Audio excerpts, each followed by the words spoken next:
ഇന്ന് ഞാൻ തയ്യാറാക്കാൻ പോകുന്നത് മയോനൈസാണ്. ഇത് വളരെ എളുപ്പത്തിൽ കുറച്ച് ഇൻഗ്രീഡിയൻസ് മാത്രം ചേർത്ത് ഉണ്ടാക്കിയെടുക്കാൻ പറ്റുന്ന ഒരു അടിപൊളി മയോനൈസാണ്. അപ്പോൾ ഇതെങ്ങനെ തയ്യാറാക്കിയെടുക്കുന്നത് എന്ന് നമുക്ക് നോക്കാം. അതിനു മുമ്പ് എൻ്റെ ചാനൽ ഇതുവരെയും സബ്സ്ക്രൈബ് ചെയ്യാത്തവരുണ്ടെങ്കിൽ സബ്സ്ക്രൈബ് ചെയ്യുക. തൊട്ടടുത്തുള്ള ബെൽ ബട്ടൺ ഇനേബിൾ ആക്കുക. ഇനേബിൾ ആക്കുമ്പോൾ ഓൾ തന്നെ കൊടുക്കുക. അപ്പോൾ ഞാൻ ഇടുന്ന പുതിയ വീഡിയോസ് നിങ്ങൾക്ക് നോട്ടിഫിക്കേഷനായിട്ട് കിട്ടുന്നതാണ്.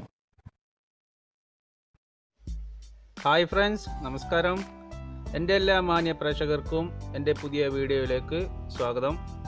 മയോനൈസ് തയ്യാറാക്കാൻ വേണ്ടി മിക്സിയുടെ ചെറിയ ജാർ എടുക്കുക. ഇതിലേക്ക് 2 വെളുത്തുള്ളി ചെറുതാക്കി അരിഞ്ഞിട്ട് കൊടുക്കുക.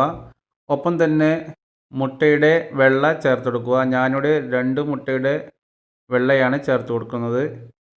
ഇതിലേക്ക് അല്പം പഞ്ചസാരയും അല്പം ഉപ്പും ചേർത്ത് ഇവയെല്ലാം ഒന്ന് അടിച്ചെടുക്കുക.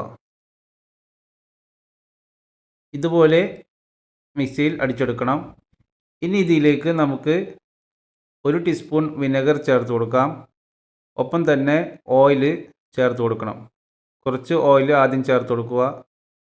എന്നിട്ട് ഇത് നല്ലവണ്ണം അടിച്ചെടുക്കുക. വെളിച്ചെണ്ണ ഒരിക്കലും ചേർത്ത് കൊടുക്കരുത്. വെളിച്ചെണ്ണ ചേർത്ത് കൊടുത്താൽ ഇതിൻ്റെ ടേസ്റ്റ് മാറിക്കിട്ടും. ഇതുപോലെ അടിച്ചെടുക്കണം.